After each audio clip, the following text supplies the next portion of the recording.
27장 2절로 13절 말씀입니다.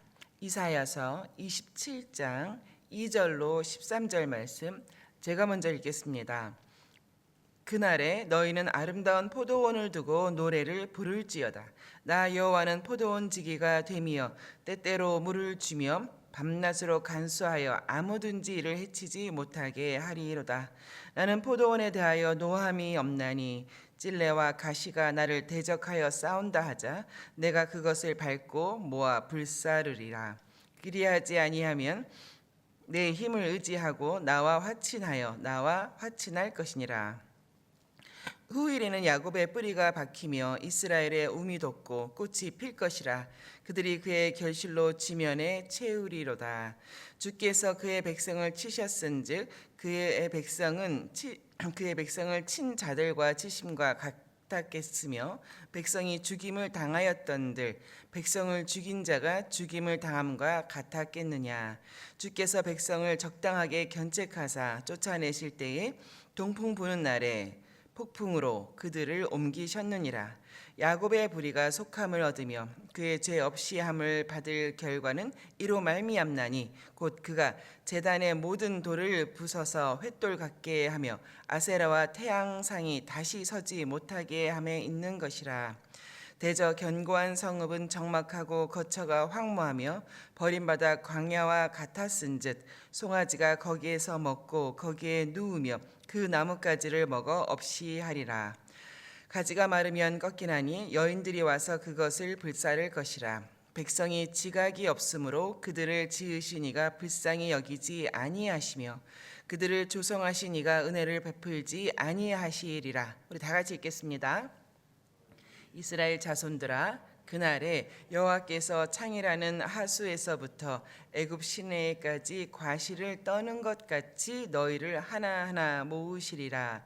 그날에 큰 나팔을 울려 불리니 아수르 땅에서 멸망하는 자들과 애굽 땅에서 쫓겨난 자들이 돌아와서 예루살렘 성산에서 여호와께 예배하리라. 마지막 두 구절에 예루살렘 성산에서 여호와를 예배하도록 모으시는 하나님이십니다. 그리고 오늘 본문에 몇 번 반복되는 그날에라는 표현이 있습니다. 1절도 그렇고 마지막에 12절 13절도 그렇습니다. 그날에 24장부터 오늘 본문 27장까지 이렇게 그날의 일들에 대해서 집중적으로 기록하고 있기 때문에 좀 별칭이 있습니다. 이사야서의 소묵시록 이런 별칭을 갖고 있는데요. 하나님의 종말론적인 심판 내용이죠. 그리고 완성, 메시아 왕국에 대한 완성을 기록하고 있는데 그것을 묵시라고 하는 문화적 형태로 기록하고 있기 때문에 비록 적은 양이죠. 4개밖에 안 되는 장이지만 이름을 붙여서 이사야의 소묵시록이라고 합니다. 성경에는 이런 묵시록에 속하는 부분들이 있는데 그 예가 요한계시록이기도 합니다. 이사야서의 소묵시록 이렇게 부를 때 그 소묵시록은 오늘 본문으로 완결되죠. 오늘 본문에 포도원 지기의 노래로 완결됩니다. 이렇게 생각해 보면 요한계시록에도 14만 4천의 노래가 있죠. 이게 묵시록의 어떤 성격인데요. 포도원 지기의 노래, 아름다운 포도원, 하나님께서 직접 포도원 지기가 되셔서 그 언약 백성을 지키신다는 포도원 지기의 노래로 소묵시록을 완결하고 있습니다. 이 포도원 지기의 노래라고 하는 것은 이미 이사야서 5장에 나옵니다만 그때는 심판에 대한 내용이 주된 것이었고 오늘 본문은 이스라엘 회복에 대한 것이 주된 내용이 됩니다. 27장 1절이 어제 본문으로 이렇게 들어갔는데요. 그 리오야단과 뱀에 대한 심판, 리오야단이라고 하는 뱀과 용에 대한 심판 이렇게 맞춰지고 오늘 본문은 노래하라, 승리의 노래를 하라 이렇게 되어 있죠. 요한계시록에도 이런 심판, 뱀과 용에 대한 심판이 있습니다. 먼저 2절에 오늘 본문 2절에 그날에 너희는 아름다운 포도원을 두고 노래를 부를지어다. 이게 직역하면은 아름다운 포도원 그것을 너희는 노래하라. 아름다운 포도원 그것을 너희는 노래하라. 그리고 그 노래할 내용에 대해서는 2절과 6절까지인데요. 이렇게 몇 가지로 좀 정리할 수가 있죠. 첫 번째는 무엇보다도 하나님께서 직접 포도원 지기가 되신다는 것을 노래하라는 것이죠. 3절의 말씀이 그것입니다.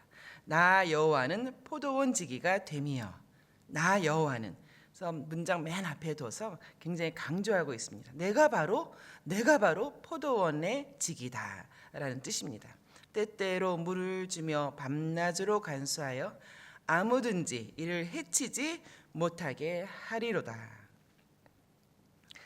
다른 누구의 손에 맡기는 것이 아니라 내가 직접 너희를 지킨다. 내가 너희의 포도원 지기다. 나는 때를 따라 물을 주고 밤낮으로 보호하며 아무든지 너를 해치지 못하게 한다라는 말씀입니다. 시편 말씀이 생각나죠. 이스라엘을 지키시는 이는 졸지도 아니하시고 주무시지도 아니하시리로다. 그렇습니다. 여러분을 지키시고 보호하시는 하나님은 졸지도 아니하시고 주무시지도 아니하시는 분이십니다. 그리고 노래해야 할 그 내용의 두 번째는 이 포도원을 해치는 찔레와 가시에 대한 심판입니다. 4절 말씀이 그것입니다. 나는 포도원에 대하여 노함이 없다. 찔레와 가시가 나를 대적하여 싸운다 하면 내가 그것을 밟고 모아 불사를 것이다. 이 찔레와 가시, 모든 시대에 찔레와 가시는 있겠습니다. 당시에는 유다 민족을 괴롭힌 아수르나 바벨론 제국이다. 이런 식으로 외부의 요소를 찔레와 가시로 볼 수도 있겠습니다만, 궁극적으로는 우리 하나님 백성의 거룩성을 깨뜨리는 내부적인 악함이 있지 않습니까? 패역함이 있죠.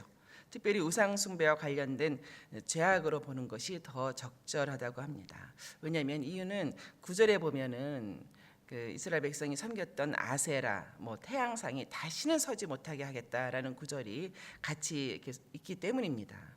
하나님을 대적하는 찔레와 가시를 멸하심으로, 제거하심으로 이 포도원을 아름답게 보호하시는 하나님이십니다.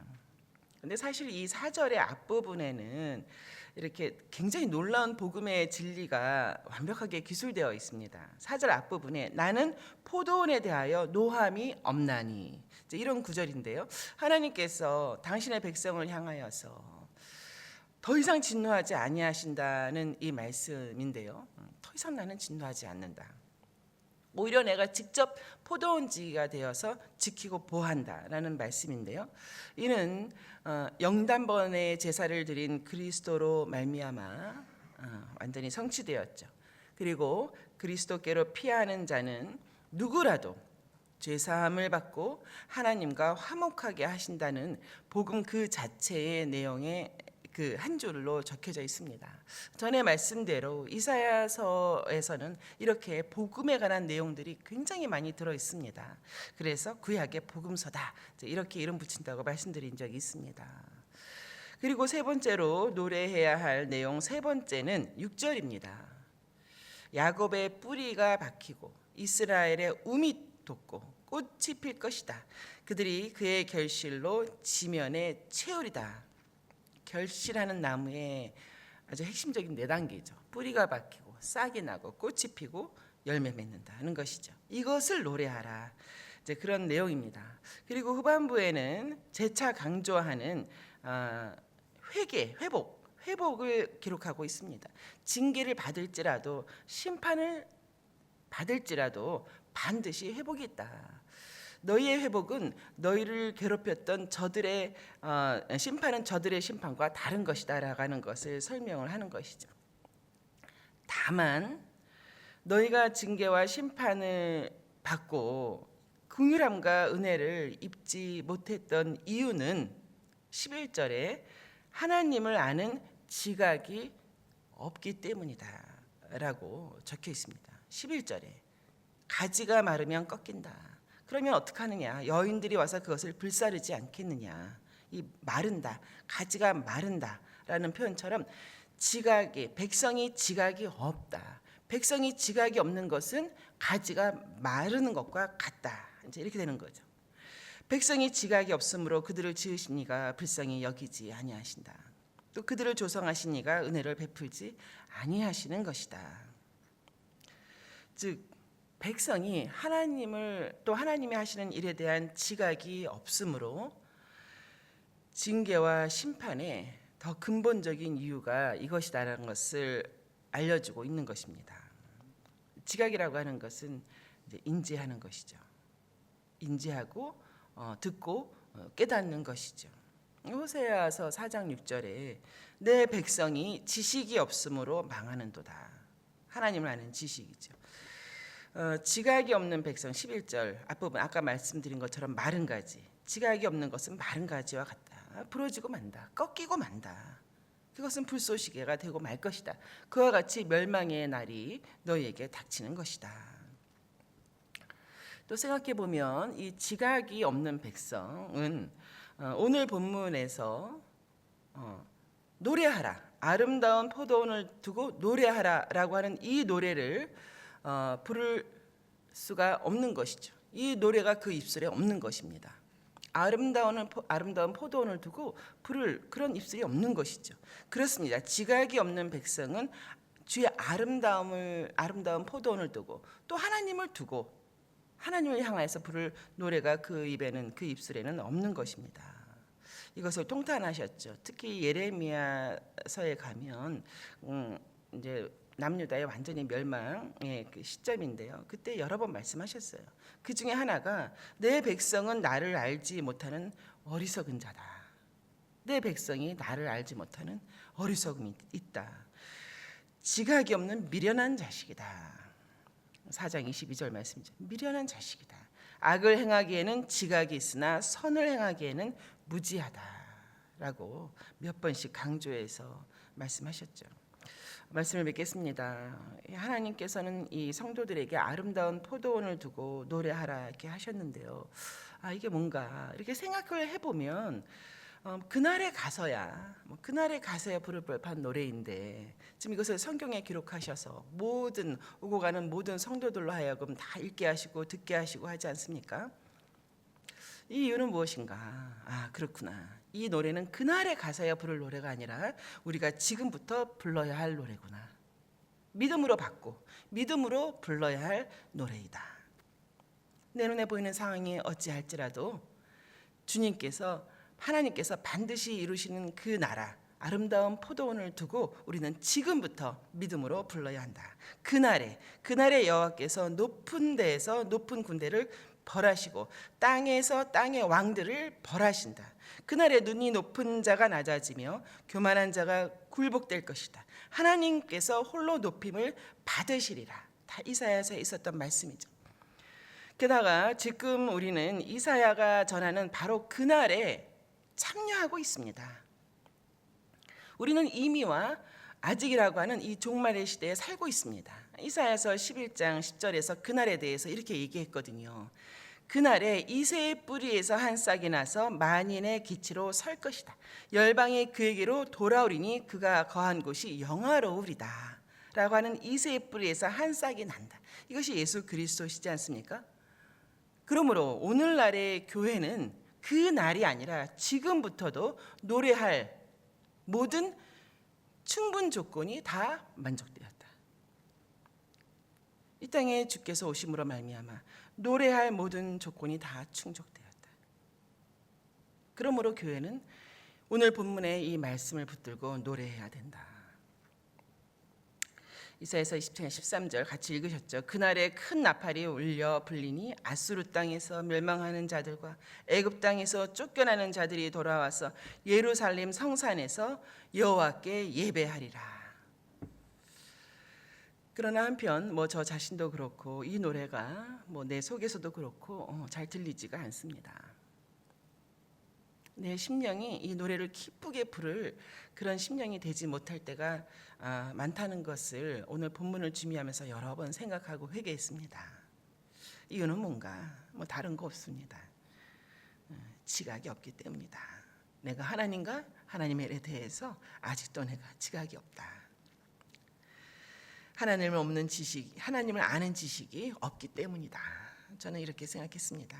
지각이 없음으로 말미암아 포도원 지기의 노래가 내 입술에 없는 것입니다. 얼마 전에 기독교 학교를 위해 기도하는 그룹 카톡방에 노쇼에 기독교 학교가 세워지기를 1번 기도 제목으로 냈습니다. 이유는 간단합니다. 다음 세대들이 지각 없는 백성이 되지 않도록. 물론 우리도 마찬가지입니다. 그러므로 늘 하나님 앞에 깨어서 하나님을 아는 지식에 점점 자라가며 이 노래가 항상 우리 입술에 있게 되는 그런 저와 여러분 되시기를 주의 이름으로 축복합니다. 우리 아까 부르셨던 찬송가